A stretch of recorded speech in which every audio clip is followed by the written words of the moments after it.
Hi friends, કેમ છો બધા મજામાં છો? બધાને મારા જય શ્રી કૃષ્ણ. તો આજે આપણે બનાવવાના છીએ બદામ શેક. બદામ શેક બનાવવા માટે મેં આ 1 લીટર દૂધ લીધું છે. આ બે અલગ અલગ વાટકીમાં જે દૂધ તમને દેખાય છે એ એક વાટકીમાં આપણે આ જે કસ્ટર્ડ પાવડર છે તે નાખવા માટે દૂધ લીધું છે, અને એક વાટકીમાં આપણે જે આ બદામ છે એ નાખવા માટે દૂધ લીધું છે. બદામને મેં 3 થી 4 કલાક પહેલાં પાણીમાં પલાળી રાખી હતી.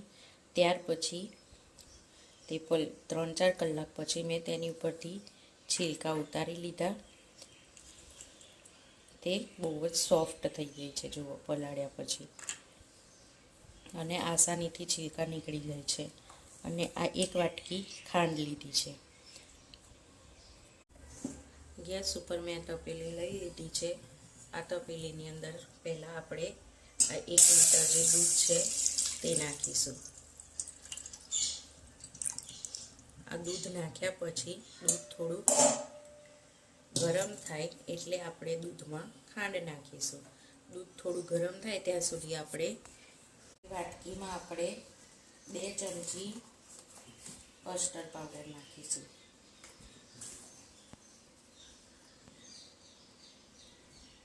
અમે 2 ચમચી કસ્ટર્ડ પાવડર લઈ લીધું છે.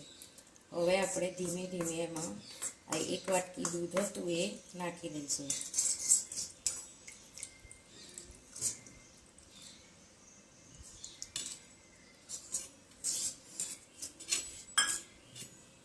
અને તેને મિક્સ કરી લઈશું.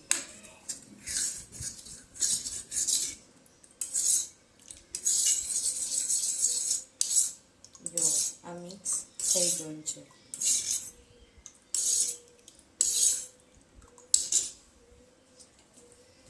હજુ આપણું દૂધ ગરમ થયું નથી, એટલામાં આપણે જે આ બદામ છે એ પણ પીસી લઈશું. આ 15 થી 20 જેટલી બદામ છે એ આમાં નાખી દઈશું. ત્યારબાદ જે આ દૂધ છે એ પણ એમાં નાખી દઈશું, એટલે આસાનીથી બદામ પીસાઈ જશે.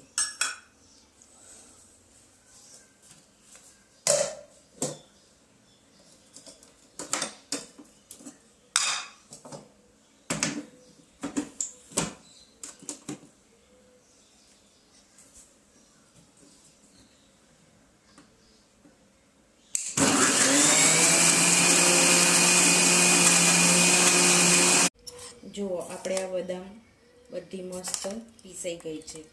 આપણે આ રીતનું કરવાનું હતું. જુઓ, હવે આ આપણું દૂધ ઉકળી ગયું છે. જુઓ, ઉભરો આવી ગયો છે. હવે આપણે આની અંદર 1 વાટકી જે ખાંડ હતી તે નાખી દઈશું. એ નાખ્યા પછી આપણે તેને હલાવીશું. ખાંડ નાખ્યા પછી એક ઉભરો આવે તેની આપણે રાહ જોઈશું.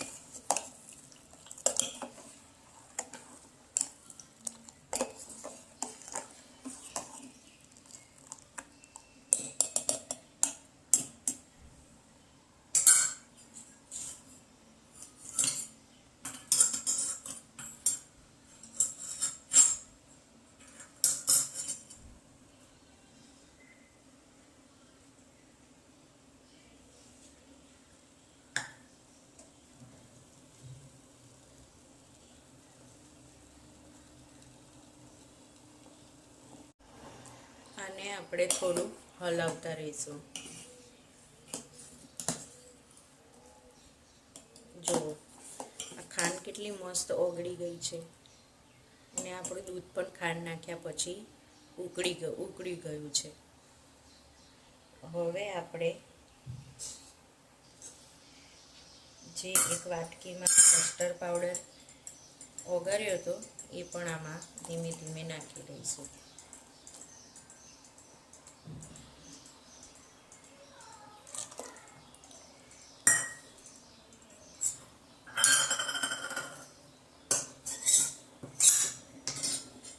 કસ્ટર્ડ પાવડર આપણે નાખી દીધો છે. હવે આપણે એને હલાવતા રહીશું. અને જ્યાં સુધી થોડું ઘાટું ના થાય ત્યાં સુધી આપણે તેને ઉકળવા દઈશું. આ આપણું દૂધ મસ્ત ઉકળી ગયું છે. હવે આપણે આની અંદર જે બદામની પેસ્ટ આપણે બનાવી હતી એ નાખી દઈશું.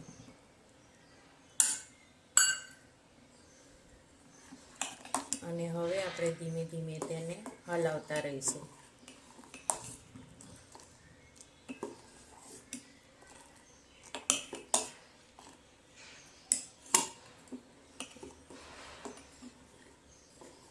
આપણે તેને ધીમા ગેસ ઉપર હલાવતા રહેવાનું છે, તેથી તે ઉભરી ના જાય અને નીચે ચોટી પણ ના જાય.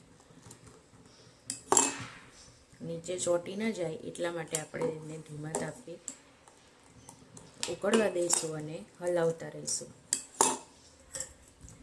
અને મેં આ થોડાક બદામના ટુકડા પણ લીધા છે. આગળ તમને કહેવાનું રહી ગયું, આ બદામના ટુકડા હું જ્યારે બદામ શેક સર્વ કરીશ ત્યારે તેને ઉપરથી નાખીશ. જો આપણો બદામ શેક મસ્ત રેડી થઈ ગયો છે.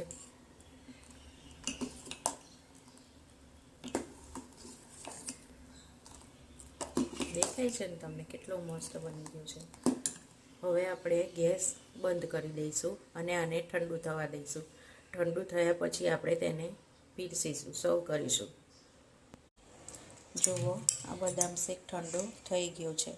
હવે આપણે આને આ ગ્લાસ છે એમાં લઈ લઈશું.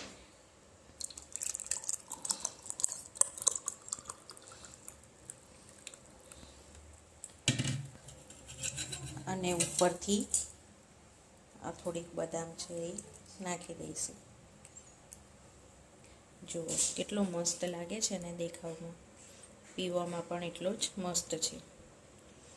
જો તમને મારો આ વિડીયો ગમ્યો હોય તો લાઈક કરજો, શેર કરજો અને સબસ્ક્રાઈબ કરજો. અને જો મારાથી બોલવામાં કંઈક ભૂલ થઈ હોય તો મને માફ કરજો.